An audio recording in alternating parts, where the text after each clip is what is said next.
अस्सलाम वालेकुम दोस्तों। तो कैसे आप ठीक ठाक खैरियत से। तो आज हम माइक के बारे में यानी माइक्रोफोन के बारे में बात करेंगे, क्योंकि वो अगर आप एक यूट्यूबर है तो आपके लिए ये बहुत ज़रूरी है कि आपकी साउंड जो है वो क्लियर हो, लोगों को क्लियर सुनाई दे। तो इसके लिए आपने कौन सा माइक ख़रीदना है। अगर आप न्यू यूट्यूबर हैं तो अगर आपके पास पैसे मौजूद हैं तो इसके लिए बेहतरीन रोड का माइक होती हैं। आप कोई भी रोड का माइक जो है ख़रीद सकते हैं। रोड माइक वायरलेस गो, या इसके नाम है रोड वायरलेस गो माइक।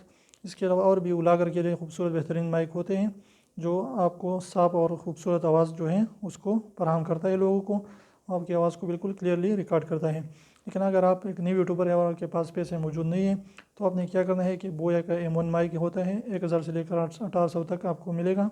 तो उसको आपने ख़रीदना है और उससे जो है आपकी अच्छी काम चल सकती है। ये भी मैं बोया का M1 माइक यूज़ कर रहा हूँ, जो मैंने तकरीबन 1800 रुपये में ख़रीदे हैं।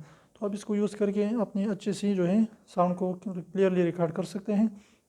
और ये वीडियो कोई भी नॉट स्पॉन्सर्ड, ये स्पॉन्सर्ड वीडियो नहीं है, लेकिन मैंने सोचा कि आप लोगों को थोड़ा सा टिप्स दूँ ताकि आप भी जो है इस तरीके से माइक ख़रीद कर आपकी साउंड जो है क्लियरली रिकॉर्ड कर सकें। तो उम्मीद करता हूँ छोटी सी वीडियो आपको पसंद है। वीडियो पसंद है तो प्लीज़ वीडियो को लाइक कर दीजिए।